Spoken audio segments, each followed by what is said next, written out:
नमस्कार। हमारा आज का विषय है गज़ल दुष्यंत कुमार जी द्वारा रचित। दुष्यंत कुमार जी का जीवन परिचय कुछ इस प्रकार है।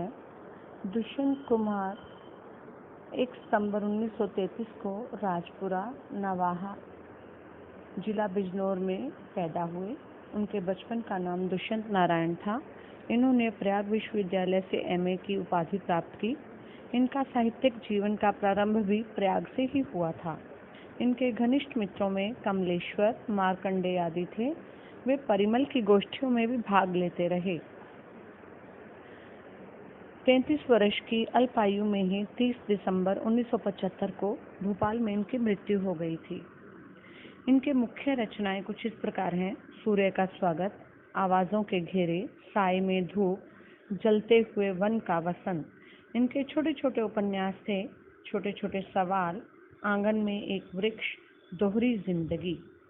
आइए इनके द्वारा रचित गज़ल का हम सरलार्थ करते हैं।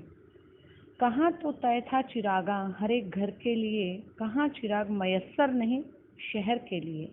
यहाँ दरख्तों के साए में धूप लगती है, चलो यहाँ से चलें और उम्र भर के लिए। इन पंक्तियों में कवि ने राजनीतिज्ञों पर व्यंग्य करते हुए कहा है कि राजनीतिज्ञ लोगों को बड़े बड़े लुभावने सपने दिखाते हैं।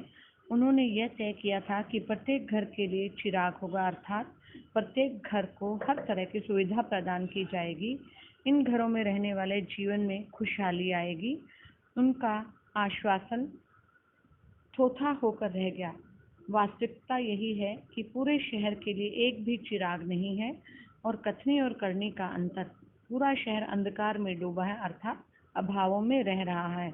इस बनावटी दुनिया की सबसे बड़ी विचित्र दुनिया है ये। यहाँ तो पेड़ों की छायों में भी धूप लगती है, अर्थात लोगों को शांति नहीं मिल पाती।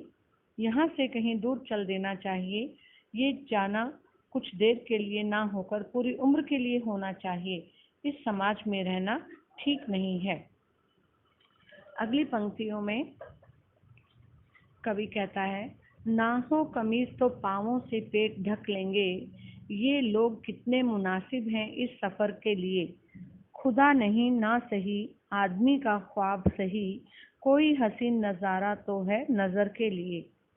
इन पंक्तियों में कवि कहता है कि अभावों के मध्य में जी लेने से हमारे पास पहनने के लिए कमीज तक नहीं होगी, तो हम पाँवों से ही अपने पेट को ढक लेंगे। पाँवों से पेट को ढकने का मतलब अपने घुटनों को मोड़कर पेट के ऊपर रख लेना। ऐसे लोग जीवन में सफ़र के लिए बहुत सही होते हैं। हमें बेशक ईश्वर ना मिले ना सही, आदमी को उसका सपना ही काफ़ी है। उसे सपने में कोई खूबसूरत दृश्य तो दिखाई देगा, ये उसके लिए इतना ही काफ़ी है।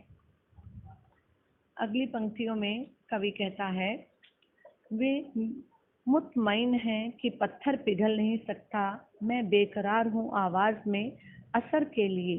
तेरा निज़ाम है सिल्दे ज़ुबान शायर की, ये एहतियात ज़रूरी है बाहर के लिए। जिए तो अपने बगीचे में गुलमोहर के तले, मरे तो गैर की गलियों में गुलमोहर के लिए। इन पंक्तियों में कवि ने उन लोगों पर कटाक्ष किया है जो कहते हैं कि पत्थर पिघल नहीं सकता। कवि के अनुसार पत्थर भी पिघल सकता है। कवि इस बात के लिए बेचैन है कि उसकी आवाज़ में असर पैदा हो। वह अपनी आवाज़ को असरदार बनाना चाहता है। वह राजनीतिज्ञों पर व्यंग्य करते हुए कहता है कि उनका शासन है, अतः वे शायर की जुबान को सिल सकते हैं, अर्थात किसी पर भी पाबंदी लगा सकते हैं।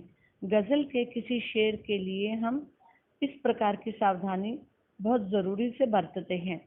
कवि कहता है कि वह अपने बगीचे के नीचे जिए, अर्थात अपनी मन मर्जी से जिए, उस पर किसी का कोई नियंत्रण नहीं होना चाहिए। इसी आज़ादी को पाने के लिए मरना भी पड़े तो गैर की गली में मरे।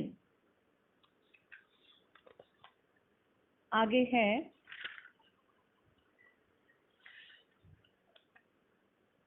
कवि ने उर्दू के कठिन शब्दों का प्रयोग किया है, यथा मुतमईन, निज़ाम, एतिहाद, बहर, गुलमोहर का प्रतीकात्मक प्रयोग हुआ है। इसमें कवि ने उर्दू शब्दों की भरमार की है। उम्मीद है ये गज़ल आपको समझ आई होगी। आपका दिन मंगलमय हो। धन्यवाद।